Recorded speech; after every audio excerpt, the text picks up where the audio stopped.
Bismillah. Assalamualaikum warahmatullahi wabarakatuh. Bismillahirrahmanirrahim. Alhamdulillahi alladzi hadana li hada wa ma kunna linahtadiya laula an hadanallah. Asyhadu an la ilaha illallah wahdahu la syarika lah wa asyhadu anna Muhammadan abduhu wa rasuluhu la nabiyya ba'dah. Allahumma salli wa sallim wa barik ala hadha nabiyil karim wa ala alihi wa sahbihi wa barik wa sallim ajma'in amma ba'd. Al-hudurul kiram, hadirin jemaah sekalian, jamaah salat maghrib Masjid Al-Muhajirin, semoga sama-sama dimuliakan dan dirahmati Allah Subhanahu wa taala. Syukur alhamdulillah pada kesempatan malam hari ini kita masih sama-sama dimudahkan Allah Subhanahu wa taala untuk bisa bertemu kembali dalam rangka melanjutkan ta'lim dan pengajian rutin kita. Malam hari ini insyaallah kita akan lanjutkan kajian kita tentang akhlak. Tema yang kita ingin bahas adalah al-iffah. Yang kita kaji, yang kita bahas malam hari ini adalah al-iffah. Apa artinya al-iffah? Al-iffah itu adalah menjaga diri. Sebelum kita mulai, mari sama-sama kita buka dan kita awali pertemuan kita dengan bacaan basmalah bersama. Bismillahirrahmanirrahim.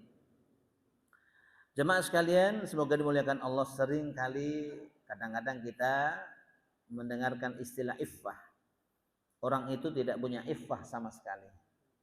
Tidak punya iffah sama sekali. Artinya apa? Dia tidak punya tameng dengan sikap iffah yang ada pada dirinya. Meskipun dia laki-laki yang rajin ke masjid, tapi dengan perempuan dia masih salaman. Itu namanya nggak punya iffah.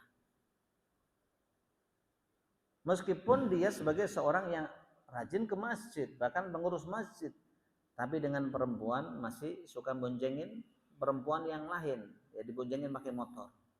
Itu contoh orang yang tidak punya iffah. Oh ya, ini lain lagi, ntar dulu ya. Tukang gojek lain lagi, ya kan. Nah, kalau gojek itu pekerjaan, mau dibilang apa ini ya. Jadi itu contoh iffah, maknanya seperti itu. Jadi iffah itu menjaga diri. Orang yang tidak punya iffah, ya berarti ya dia tidak bisa menjaga diri. Maka kalau kita definisikan makna iffah itu seperti apa? Al-iffah adalah dhabtun nafsi anis syahwat. Menjaga diri dari syahwat terhadap wanita, syahwat terhadap harta, dan syahwat terhadap kekuasaan. Ini sebenarnya nggak ada yang punya keinginan mencalonkan yang bersangkutan menjadi ketua RT. Dia pengen maju jadi ketua RT. Dia pengen maju jadi ketua RW. Padahal nggak ada yang nyalonin itu. Sementara komunitas, kaukus, warga itu sudah sepakat ingin mencalonkan si fulan, ingin mencalonkan si A, si B untuk menjadi ketua RT atau ketua RW, tapi dia masih suka nyelonong. Itu berarti nggak punya iffah. Nggak punya iffah, nggak bisa menjaga diri dari syahwat kekuasaan. Dia maunya jadi pemimpin terus, nggak pernah mau dipimpin. Lah itulah yang disebut dengan iffah, ya di dalam bahasa Arab atau di dalam bahasa Al-Quran. Jemaah sekalian semoga dimuliakan Allah Subhanahu wa taala, maka di dalam Al-Quran disampaikan oleh Allah Subhanahu wa taala. Faqad qala azza min qail fi muhkami tanzil, a'udzu billahi minasyaitonir rajim, wal yasta'fifil ladina la yajiduna nikahan hatta yuhniyahumullahu min fadlih. Surat An-Nur ayat 33. Hendaknya orang-orang yang tidak mendapatkan biaya untuk nikah, ya mereka bisa menjaga diri hatta yuhniyahumullahu min fadlihi, sehingga Allah Subhanahu wa taala mencukupkan ya kepada dia. Wal yasta'fif, hendaknya menjaga diri alladzina la yajiduna nikahan, orang-orang yang tidak mendapati biaya untuk nikah, hendaknya dia menjaga diri hatta yuhniyahumullahu min fadlihi, sehingga Allah Subhanahu wa taala membuat mereka berkecukupan, sehingga mereka baru menikah. Jadi artinya apa? Bahwa seseorang ketika kepengen nikah, Yang namanya nikah kan bukan modal dengkul. Kecuali kalau ada info penting dicari seorang pemuda asal rajin saja, rajin sholat 5 waktu, ya bertanggung jawab, nggak usah kerja, segala sesuatunya langsung dijamin oleh calon mertua. Kalau ada info yang seperti itu, ya nggak ada masalah. Tapi yang nikah, yang namanya nikah itu butuh modal. Jadi kalau faman lam yastati fa'alaihi bis-shaum. Dalam hadisnya, barang siapa yang tidak mampu untuk mendapatkan biaya nikah, fa'alaihi bis-shaum. Hendaknya dia melakukan puasa. Fa inna lahu wija, karena sesungguhnya puasa itu menjadi tameng bagi dia. Karena sesungguhnya puasa itu menjadi tameng bagi dia. Jadi orang menikah itu tujuannya adalah dalam rangka menjaga diri. Kalau orang punya istri itu ada ya yang menjaga dirinya sehingga dia tidak ngelamun terus, ya. Ya, dia tidak suka ngelamun terus. Kalau orang nggak punya istri, ya dia suka ngelamun, nongkrong sendiri, kadang-kadang duduk termenung. Makanya salah satu fungsi istri itu adalah dalam rangka untuk memastikan agar dia terjaga. Pertama, terjaga pandangannya. Yang kedua, terjaga syahwatnya. Ada pandangan, ada syahwat. Nah sekarang gimana, udah tua pakai nikah segala katanya. Iya, memang nggak ada syariat anjuran kalau tua menikah, dan tidak ada juga syariat yang melarang kalau tua menikah. Tapi persoalannya kadang-kadang masih ada juga orang yang tua memang nggak nikah, tapi kadang-kadang pandangannya nggak bisa menjaga, masih lirak-lirik sana sini. Namanya juga tua-tua keladi, makin tua makin oke. Ya ini persoalannya. Jadi ini persoalannya memang seperti itu. Jadi ini salah satu fungsi nikah itu dalam rangka menjaga diri. Makanya untuk anak-anak yang masih muda, ya, kalau memang sudah ada biaya, sudah persiapan, ya siap lahir maupun batin, memang segera dianjurkan menikah. Ya ma'syarus syabab man istata'a minkumul ba'ata falyatazawwaj. Wahai sekalian pemuda, jika di antara kalian sudah mampu untuk menyiapkan bekal untuk nikah, falyatazawwaj, hendaknya dia menikah. Ya. Fa innahu aghaddu lil basari wa ahsanul farji, karena sesungguhnya nikah itu bisa menjaga pandangan, juga bisa menjaga farji kita. Wa man lam yastati, jika dia belum mendapatkan bekal untuk nikah, fa alaihi bis-shaum, hendaknya dia berpuasa. Maka ini yang disampaikan oleh Allah Subhanahu wa taala di dalam Al-Qur'an. Kemudian contoh lagi di dalam Al-Qur'an, orang yang menjaga diri padahal dia dibilang kaya enggak. Dibilang kaya enggak, hanya orang-orang mengatakan bahwa dia kaya, tapi sesungguhnya memang dia menutupi kekurangan. Dia tidak mau pamer kekurangan yang dimiliki.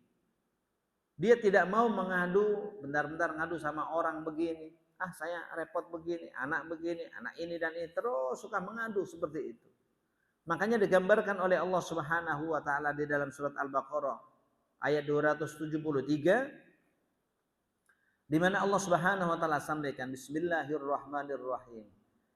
Lil fuqara'il ladzina uhsiru fi sabilillah la yastati'una durban fil ardi yahsabuhumul jahilu ahniya aminat ta'affuf ta'rifuhum bisimahum la yas'aluna an-nasa ilhafa wa ma tunfiqu min khairin fa innallaha bihi alim.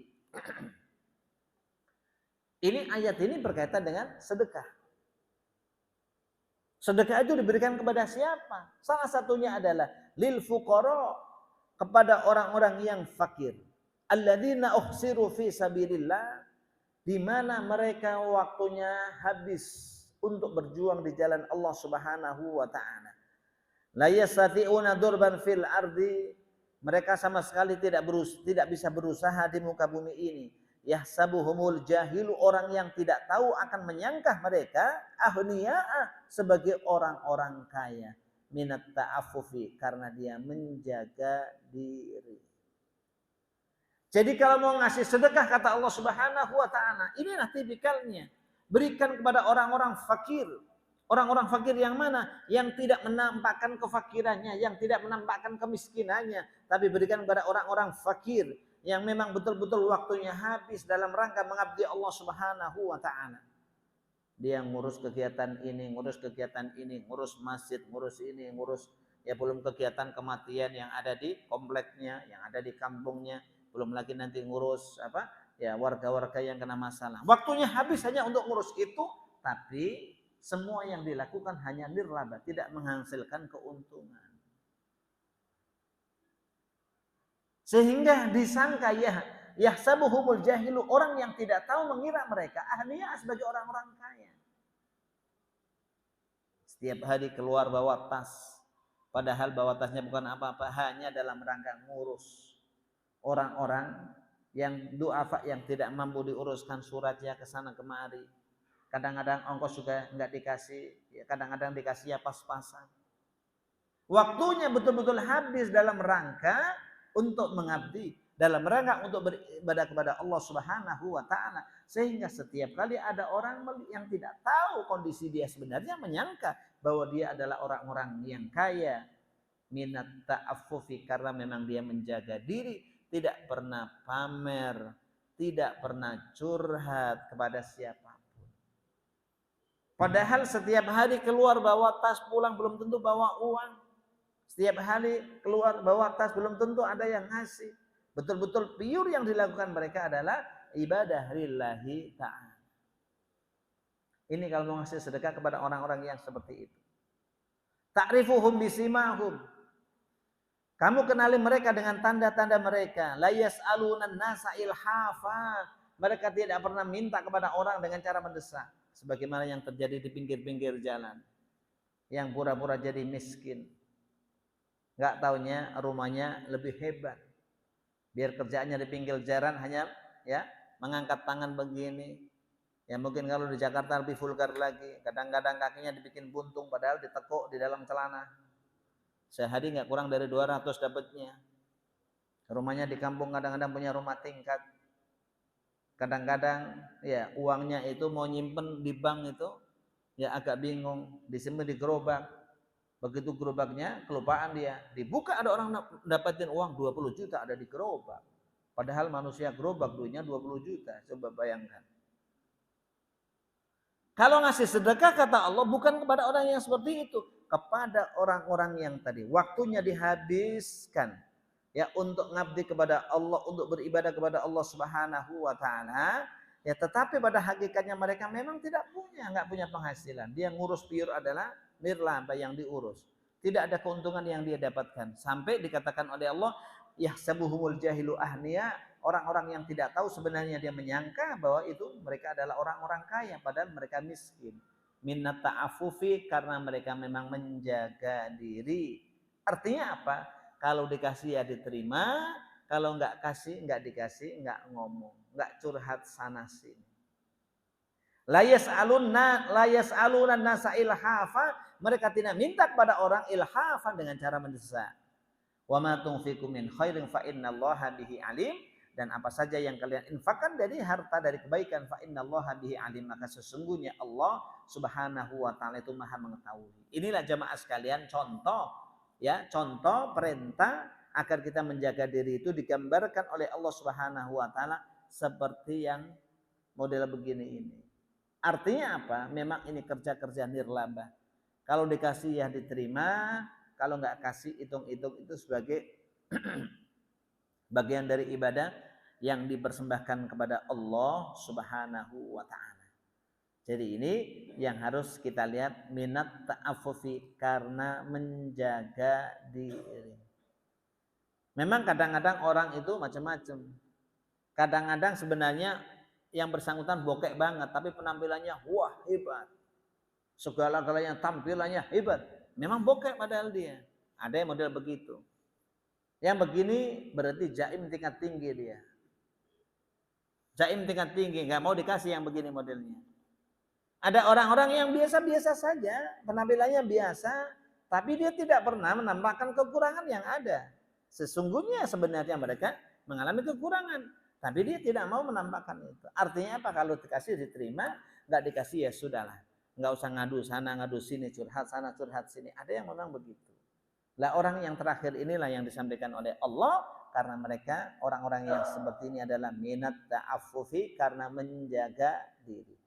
Kemudian di dalam hadis Nabi Shallallahu Alaihi Wasallam dari Abu Hurairah radhiyallahu anhu, Rasulullah Shallallahu Alaihi Wasallam bersabda, salah satu hakun 'ala Allahi aunuhum. Ada 3 orang di mana Allah Subhanahu wa taala wajib memberikan pertolongan kepada mereka. Siapa mereka? Yang pertama adalah al-mujahidu fi sabilillah, orang yang berjihad di jalan Allah Subhanahu wa taala dengan ikhlas karena Allah, bukan ingin mendapatkan rampasan perang, bukan ingin dikatakan sebagai seorang yang hebat, bukan ingin dikatakan sebagai seorang jagoan atau sebagai seorang pahlawan, tapi jihadnya betul-betul karena Allah, li'ila'i kalimatillah, dalam rangka meninggikan agama Allah Subhanahu wa taala. Yang kedua, orang yang wajib ditolong oleh Allah itu adalah wal mukatabu alladzi yuridul ada, seorang budak yang sudah mendapatkan penjelasan secara resmi dari bosnya, dari majikannya, Anda mau bebas dari saya sebagai budak, silakan saja, asal Anda mau nyetor uang ke saya, mau membayar uang ke saya sekian. Ini namanya budak mukatab. Bahwa budak itu pada zaman Nabi seperti barang yang dijual belikan. Sehingga ketika orang memang ada ikatan budak dari sejak katakan lahir atau sejak kecil kepada majikannya, maka dia tidak bisa lepas begitu saja dari majikannya. Tetapi kalau dia mau lepas dari majikannya, dari bosnya itu, mau tidak mau dia harus membayar uang, dalam tanda kutip uang tebusan. Maka ketika majikannya mengatakan Anda boleh lepas dari saya asal Anda nyetor uang sekian, maka budak yang seperti itu adalah budak mukatab. Maka kata Nabi, kalau ada seorang budak yang memberanikan diri yang seperti itu, yang sudah punya niat yang kuat untuk bisa melepaskan diri dari majikannya, maka budak itu disebut dengan budak mukatab. Yang seperti ini insya Allah pasti ditolong oleh Allah Subhanahu wa ta'ala. Nah yang ketiga adalah wan nakih alladzi yuridul afaf. Orang yang wajib ditolong oleh Allah itu adalah orang yang menikah dengan tujuan ingin menjaga diri dari syahwat farji, menjaga diri dari syahwat perempuan. Orang yang seperti ini pasti ditolong oleh Allah Subhanahu wa ta'ala. Jadi bapak-bapak kalau punya anak perempuan harus yakin dengan laki-laki yang modelnya begini.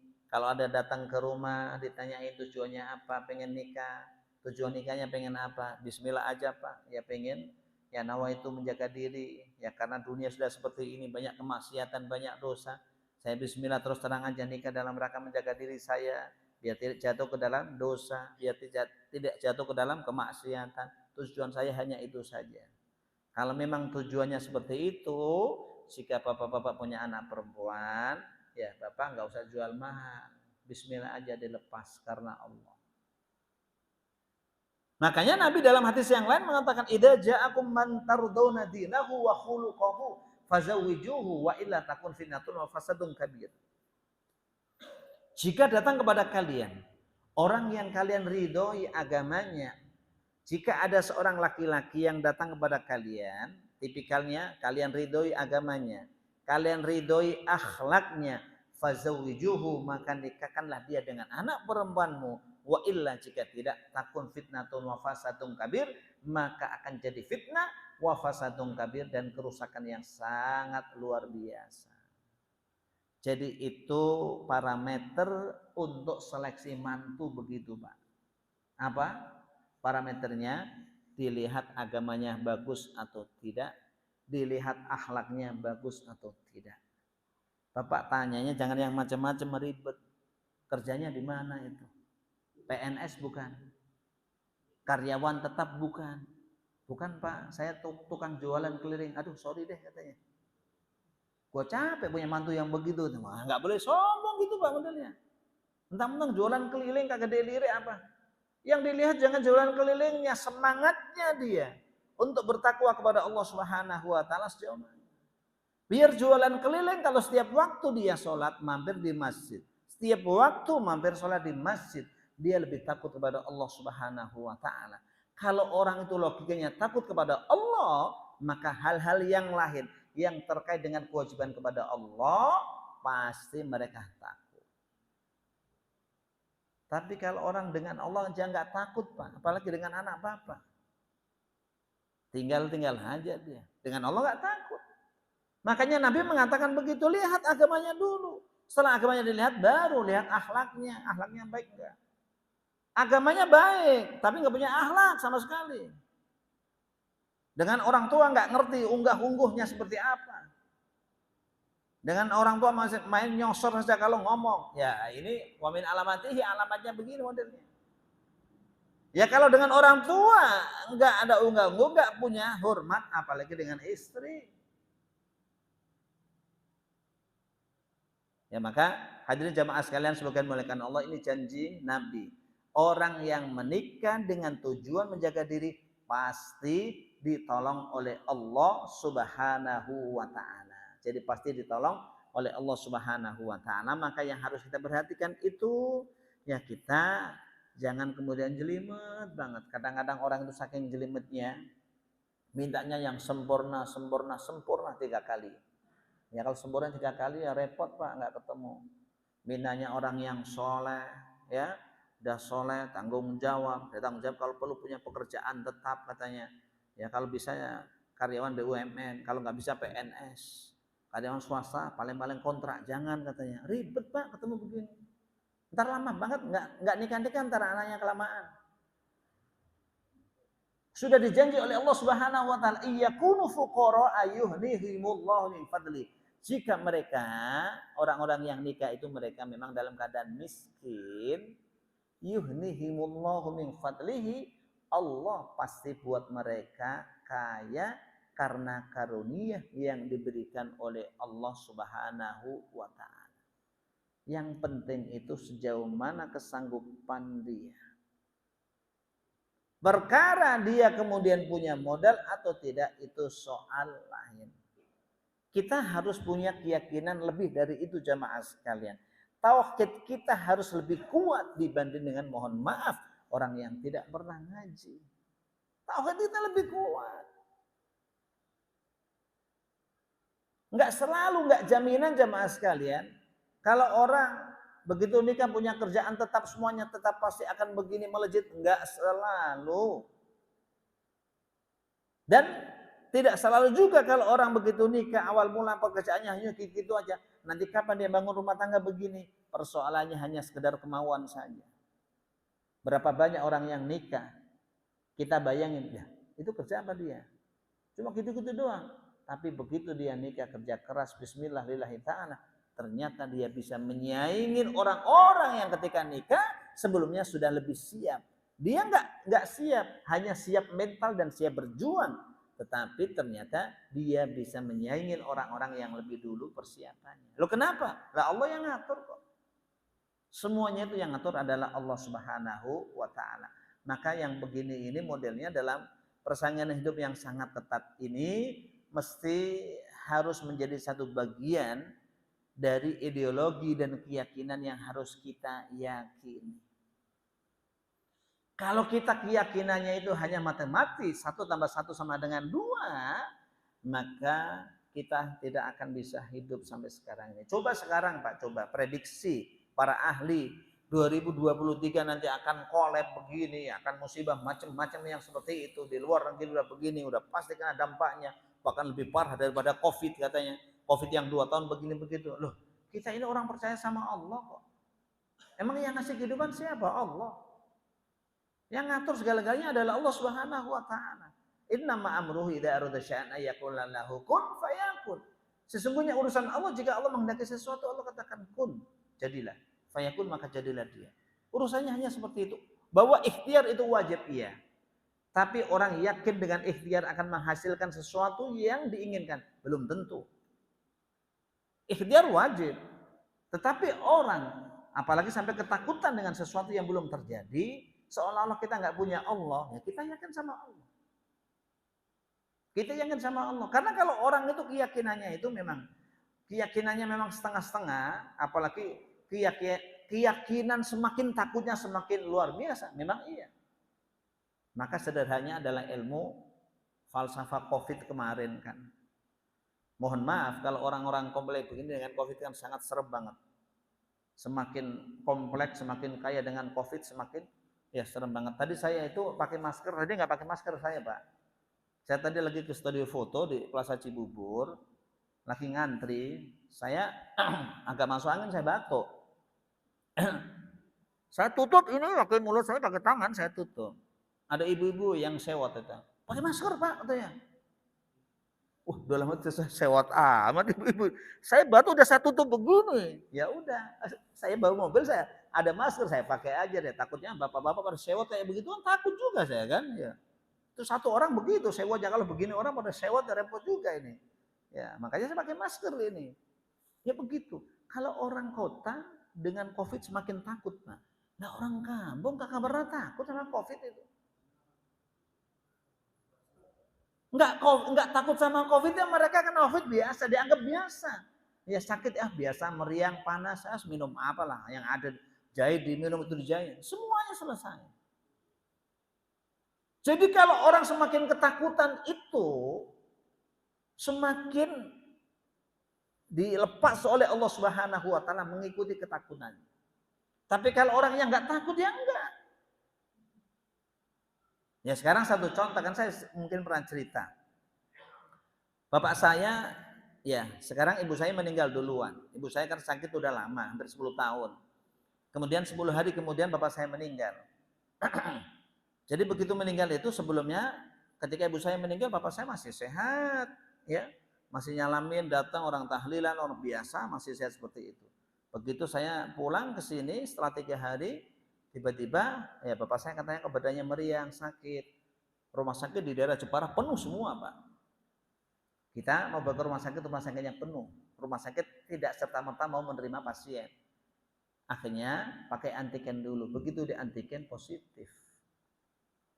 Langsung kontak kepada puskesmas yang ada. Ini tolong ini Bapak si Fulan ini harus nggak boleh keluar. Ya, kalau bisa ya kita maunya kan kita di rumah sakit. Ya di rumah sakit kan maunya. Ya sekarang nggak bisa. Udah Pak, isoman aja di rumah katanya, isolasi mandiri di rumah. Memang ada apa di rumah? Di kampung. Ya udah bismillah. Walhasil singkat cerita, begitu divonis kena COVID antigen, nggak taunya mungkin sekitar 5 atau 6 hari meninggal. Ini langsung dikontak dari klinik yang ada di sana. Kontak kepala desa bahwa itu kena COVID katanya. Nah orang kampung saya nggak takut COVID Pak. Itu biasa. Anak-anak nanti Pak, kalau nggak ada yang mau mandiin, kita yang mandiin. Ya dimandiin biasa. Dimandiin biasa. Ya adik saya mandiin, ya saya megang-megang juga ini. Ya setengah-setengah agak itu juga, bener nggak ini kan? Ya begitu dimandiin biasa ya nggak ada yang kena COVID itu. Begitu dimandiin biasa. Jadi bukan dibungkus-bungkus, dimandiin biasa. Dimandiin begitu jenazah dibungkus biasa-biasa saja kan gitu kan. Ini katanya ya COVID menular atau apa kan? Ya ternyata memang enggak, orang yang meninggal. Masa COVID-nya bisa nular itu kan? Nah ini memang sesuatu yang kadang-kadang kita dibikin takut yang sedemikian rupa itu. Nah ini fakta memang ada seperti itu. Ya adapun orang meninggal itu memang daya tahan tubuh semakin tua karena usia 76 ya sudah wayahnya. Nah, wayahnya kan gitu kan, sudah saatnya memang umur 76. Ya umur 76 ya meninggal ya wajar. Ya artinya jangankan ada COVID, nggak ada COVID, ya wajar umur 76. Nabi aja meninggalnya 63. Udah bonusnya berapa tahun kan umur 76 itu. Maka kondisinya seperti itu jamaah sekalian. Sama halnya jamaah sekalian, orang itu kalau bapak nabrak kucing. Bapak nabrak kucing, yakin kucing itu akan memberikan petaka. Benar Bapak. Kadang-kadang heran saya. Giliran kucing, ya mobil nabrak kucing itu Masya Allah. Tipunya kayak apa? Sampai turun, kucing diambil, dibungkus-bungkus, nangis-nangis. Giliran nabrak orang, malah kabur dia. Bener nggak? Aneh ini. Emang manusia dengan kucing muliaan mana gitu loh. Bahwa yang namanya nabrak kucing ya sudah namanya musibah, ya biarkan saja kan ya sudah. Tapi jangan begitu dong memperlakukan orang. Giliran nabrak orang malah kabur lari nggak mau tanggung jawab. Tapi giliran nabrak kucing, masya Allah kayaknya dosa kenapa kan gitu kan. Lah makanya kita lihat orang-orang yang yakin akan malapetaka yang ditimbulkan karena nabrak kucing, dia yakin banget Pak, bener Pak. Habis nabrak kucing ntar nggak lama lagi nabrak lagi dia, karena dia yakin. Persoalannya hanya tergantung keyakinan. Kalau dia keyakinan ya kucing sama dengan binatang yang lain. Kucing sama dengan orang nabrak ayam, sama dengan nabrak kambing, sama dengan nabrak anjing, nggak ada masalah. Namanya nabrak ya nabrak sudah. Nggak ada yang namanya kucing kemudian punya kekuatan khusus, nggak ada. Justru manusia yang lebih mulia di sisi Allah Subhanahu wa taala. Pun demikian jamaah sekalian, keyakinan kita dalam masalah yang seperti ini juga sama. Dalam masalah apapun kita mesti punya keyakinan yang sama. Kita mesti yakin akan ketentuan-ketentuan yang telah ditentukan oleh Allah Subhanahu wa taala. Dalam konteks ini, maka saya katakan tadi, ya kalau orang nikah tujuannya dalam rangka menjaga diri, maka pasti dijamin oleh Allah Subhanahu wa taala. Contoh yang berikutnya jamaah sekalian, perintah Nabi ya di dalam masalah iffah ini ya. Suatu ketika Nabi Shallallahu Alaihi Wasallam dalam hadis riwayat Abu Sa'id Al Khudri radhiyallahu anhu, dia mengatakan, sesungguhnya sekelompok sahabat Ansor pernah meminta sesuatu kepada Rasulullah Shallallahu Alaihi Wasallam. Lalu mereka dikasih oleh Rasul, dikasih ini. Ada Ansor lagi, kelompok sahabat Ansor datang lagi, dikasih lagi. Nah, ada sekelompok sahabat Ansor datang lagi, minta kepada, dikasih lagi. Sampai hatta nafida ma indahu, sampai apa yang dimiliki oleh Rasul Shallallahu Alaihi Wasallam betul-betul habis. Sampai Rasul kemudian mengatakan seperti ini kepada mereka, ma yakun indi min khairin falan uddakhirahu ankum. Apa saja yang saya miliki tidak mungkin saya simpan sehingga tidak saya berikan kepada kalian. Saya memang enggak ada, sudah habis. Makanya Nabi mengatakan, wa may yasta'fif yu'affihillah. Barang siapa merasa kecukupan, menjaga diri, tidak tamak terhadap apa yang dimiliki oleh orang, maka Allah akan mudahkan dia untuk bisa menjaga diri. Wa may yastahni, barang siapa yang merasa cukup, yuhnihillahu, maka Allah cukupkan dia. Wa may yasbir yusabbirhullah, dan barang siapa yang bersabar, maka Allah akan mudahkan dia untuk bersabar. Wa ma utiya ahadun min ata'in khairun wa awsa'u minas sabri. Tidak ada seseorang yang diberikan pemberian yang lebih baik, yang lebih luas maknanya, yang lebih luas manfaatnya minas sabri, dibanding dengan kesabaran itu sendiri. Jadi ini orang itu tergantung nawaitunya, Pak. Kalau kita merasa cukup, dicukupkan oleh Allah. Kalau kita merasa kurang, ya dibikin kurang oleh Allah, tergantung, Pak. Mohon maaf sekarang lagi tren Jumat berkah. Jumat berkah. Sekarang kalau Jumat berkah itu memang persediaannya banyak, berarti siapapun yang ada silakan mengambil Jumat berkah itu. Tapi kalau Jumat berkah itu persediaannya tidak sebanyak jamaah yang datang, berarti Jumat berkah itu dikhususkan untuk siapa? Skala prioritas yang kita kedepankan siapa? Yang lebih berhak mereka. Gojek, musafir, atau mungkin duafa, itu lebih berat. Jangan kemudian mohon maaf, rumah kita dekat dengan masjid, kalau di rumah ada makanan, nah kenapa kita ngambil? Ini logikanya orang ngasih Jumat berkah itu yang diprioritaskan adalah mereka musafirin, atau mungkin duafa, atau orang-orang yang sedang mampir itu, mereka. Ya kalau mohon maaf rumah kita dekat dengan masjid, ya kemudian di rumah juga ada, nah kenapa kita ambil yang seperti itu? Itu berarti kurang iffah. Itu namanya kurang menjaga diri. Habis gimana? Kalau orang sikapnya merasa kurang terus, dibikin oleh Allah merasa kurang. Tapi kalau orang sikapnya merasa cukup dengan apa yang diberikan Allah, dibikin cukup oleh Allah, tergantung niatnya. Tergantung niatnya. Jadi contoh kecil masalah Jumat berkah jamaah sekalian.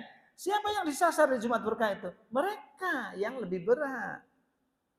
ya musafir, orang yang pinggir jalan, atau mungkin duafa seperti itu. Kecuali kalau memang Jumat berkahnya, panitianya menyiapkan dengan sejumlah jamaah yang ada, bahwa masjid ini kapasitasnya berapa, 500, sementara Jumat berkah yang disediakan ada 500 box, Pak.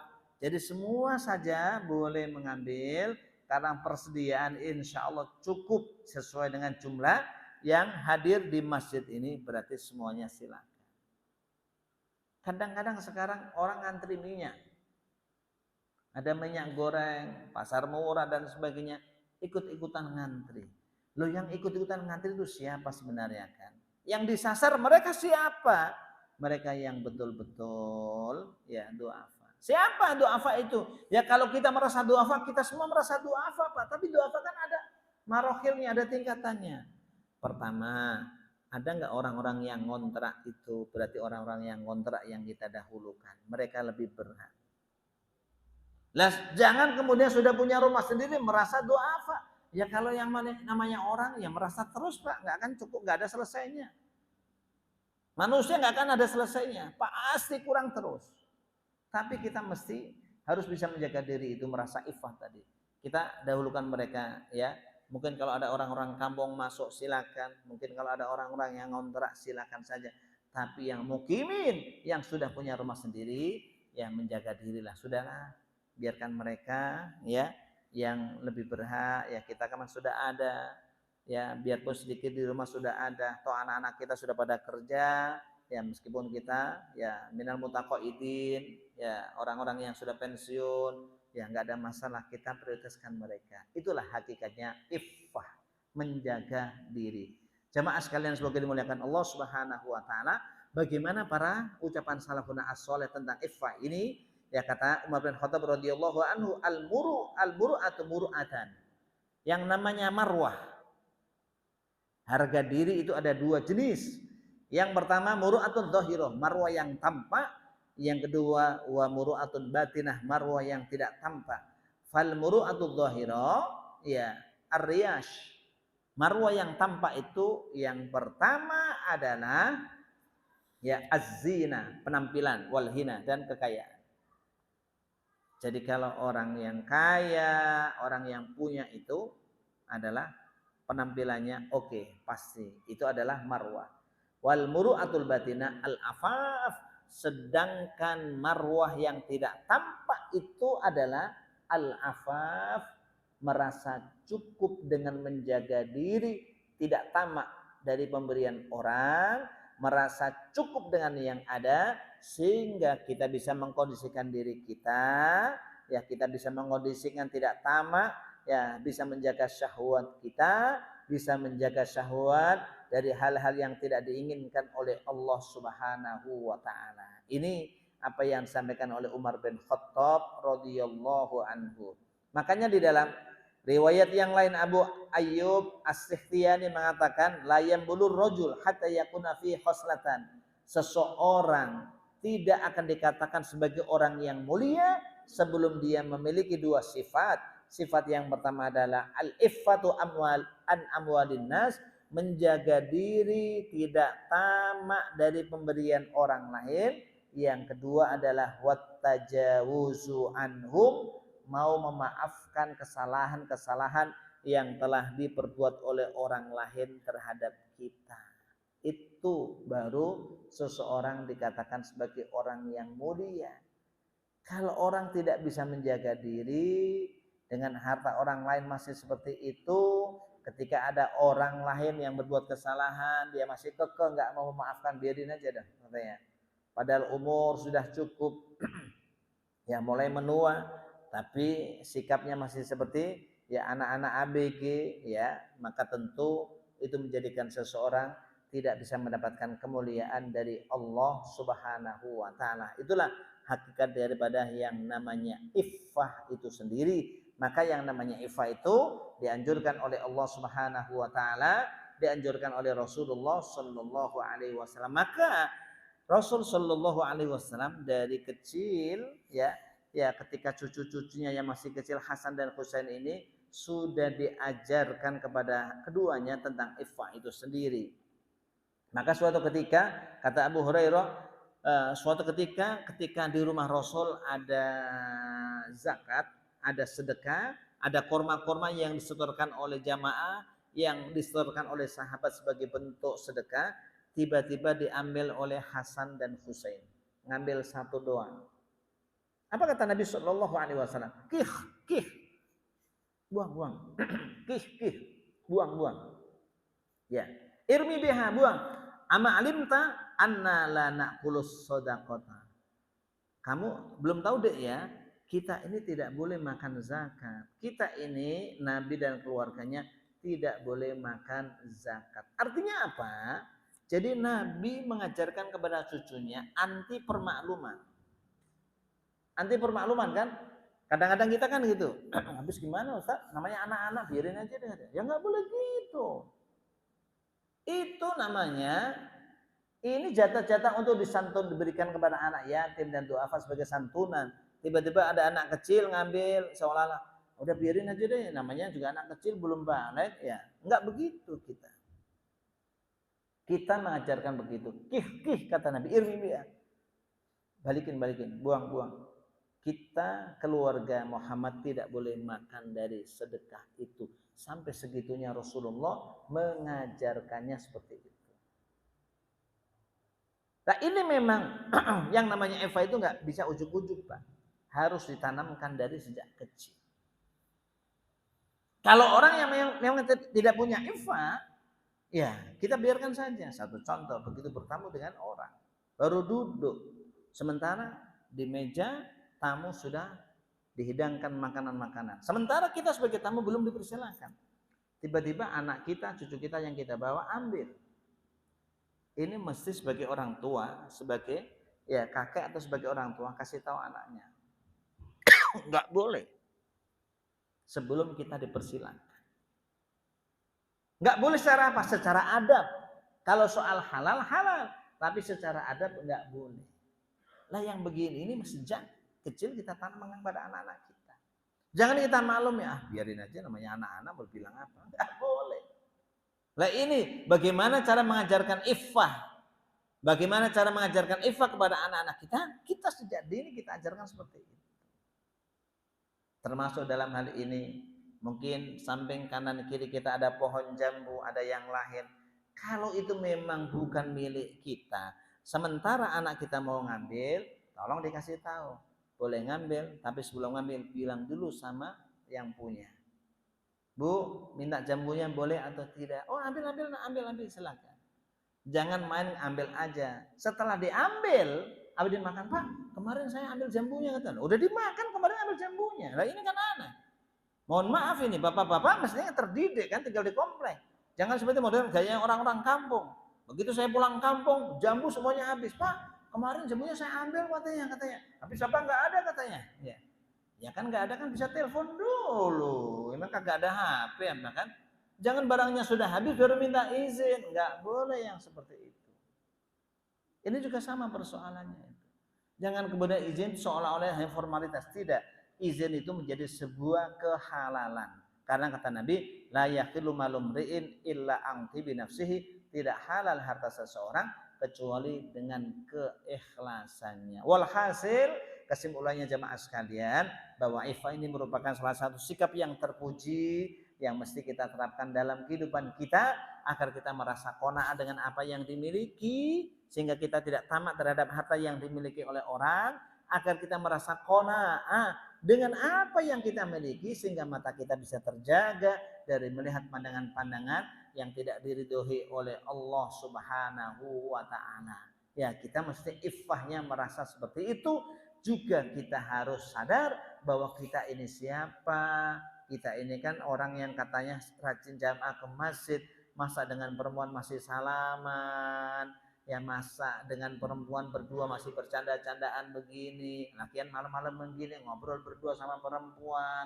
Gimana iffahnya kita kan? Nggak ada, apalagi pakai colek-colekan segala, ya kan? Cuma ke depan doang saya kagak boleh. Ustaz boncengin motor ibu-ibu, ya kagak boleh. Emang apa urusannya menjang-menjangin motor begitu? Ini nggak punya iffah sama sekali. Ya mestinya iffah-iffah yang seperti ini kita berikan. Kita juga jangan latah. Kadang-kadang mohon maaf, ini orang pada latah. Ini bukan mahramnya dipegang-pegang. Ih, gimana sih ibu sih katanya. Loh, ini siapa gitu loh. Kita nggak boleh begitu, ya. Maka logikanya jangankan kita colek-colek, salaman aja nggak boleh pakai colek-colek begitu. Ya habis gimana Ustaz, saya itu gimana ya? Dengan dia itu sudah seperti anak katanya. Saya itu masih sangsi dan ragu dengan narasi begini. Saya itu gimana Ustaz ya? Dengan dia seperti anak katanya. Nggak yakin saya. Karena justru dengan kata-kata itu di balik itu dia melindungi. Melindungi dalam tanda kutip syahwatnya atau keinginannya. Dan ini terbukti, Pak. Kita itu punya teman begitu, saya ingatkan itu kan. Dengan anak-anak gitu kan katanya. Aduh Ustaz, emang siapa sih dia kan? Dia itu kan seperti cucu saya. Ya biarpun seperti cucu kagak boleh Pak katanya. Kalau salaman yang benar diajarin. Jangan mentang-mentang dengan meskipun dengan cucu saya dengan perempuan salaman begini, dicium-cium begitu, dicolek-colek begini kagak boleh. Habis gimana ya kata Ustaz? Dia itu seperti cucu saya katanya. Ya saya nggak yakin ya kan, saya agak sangsi. Ternyata benar dia. Yang ngomong begitu terlibat dalam pelecehan seksual. Maka saya katakan tadi kita mesti harus mengedepankan iffah, menjaga diri, jangan kemudian kita sembrono. Kita sembrono gitu kan? Yang nggak boleh yang seperti itu. Jangan kita mengatakan mau anak mau apa silakan. Luar biasa yang jelas. Ya termasuk dalam hal ini masalah harta, masalah apa saja yang ada sekitar kita yang sesungguhnya bukan milik kita, yang sesungguhnya tidak halal bagi kita, kita harus pastikan bahwa kita memang bisa menghindari hal-hal yang demikian karena itu adalah merupakan sebuah bukti bahwa kita menerapkan iffah dalam kehidupan kita. Tanpa iffah rasa-rasanya kita menjadi orang yang tidak memiliki akhlakul karimah. Ya sementara iffah itu merupakan satu anjuran yang disampaikan oleh Rasulullah Shallallahu Alaihi Wasallam. Maka tentu dalam konteks kehidupan kita, ayo sedikit ya demi sedikit kita terapkan. Kita mulai dari hal-hal yang kecil, yang biasa salaman dengan perempuan, ya kita tinggalkan itu ya iffah. Yang biasa munjangin perempuan bukan mahramnya kita tinggalkan. Yang biasa ngomong laki sama perempuan berduaan, saatnya sudah kita tinggalkan. Kita sudah mulai merasa iffah ya. Yang biasa nongkrong tengah malam ya di pos ronda ngabis-ngabisin waktu, masa jam 12 belum tidur gitu loh, ngobrol ngalor ngidul kasih ngapain gitu kan.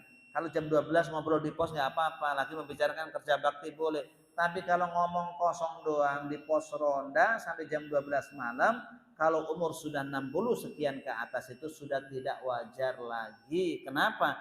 Itu akan mengganggu kita bangun malam. Ya kalau anak-anak muda sih ya agak dimaklumi dikit namanya anak-anak muda. Tapi kalau usia sudah 5 ke atas, 60 ke atas masih suka ngobrol di pos. Jam 12 baru pulang. Ya ntar sampai rumah jam berapa tidur, bangun-bangun ntar ya subuhnya malah ketinggalan. Yang jelas min husni islamil mar'i tarkuhu malayani, termasuk keislaman seseorang yang baik dia meninggalkan sesuatu yang tidak ada manfaatnya. Selama itu tidak ada manfaat baik dari sisi pahala atau tidak ada manfaat dari sisi duniawi, maka itu kita tinggalkan. Tapi kalau masih ada manfaatnya dari sisi duniawi nggak ada masalah. Biarpun jam 12 nggak ada masalah, kita memang menyelesaikan rapat ini, kita memang ada urusan bisnis ini. Tapi kalau pure la manfaat fid dunya wala fil akhirah, manfaat dunia nggak ada, manfaat akhir yang nggak ada, kenapa kita harus habiskan waktu kita? Mudah-mudahan kita senantiasa mendapatkan petunjuk dan senantiasa dilindungi oleh Allah Subhanahu wa taala sehingga hari semakin hari akhlak kita menjadi akhlak yang baik, semakin menerapkan apa saja yang telah dianjurkan, yang telah diperintahkan oleh Allah Subhanahu wa taala dan Rasulnya. Amin. Allahumma amin. Demikian yang saya sampaikan. Kurang lebih mohon maaf dan Allahumma ajmain. Kita akhiri. Subhanakallah syahadu an la ilaha illa anta astaghfiruka wa atubu ilaik. Walhamdulillahirabbil alamin. Wallahul muwaffiq ila aqwamit thoriq. Wassalamualaikum warahmatullahi wabarakatuh.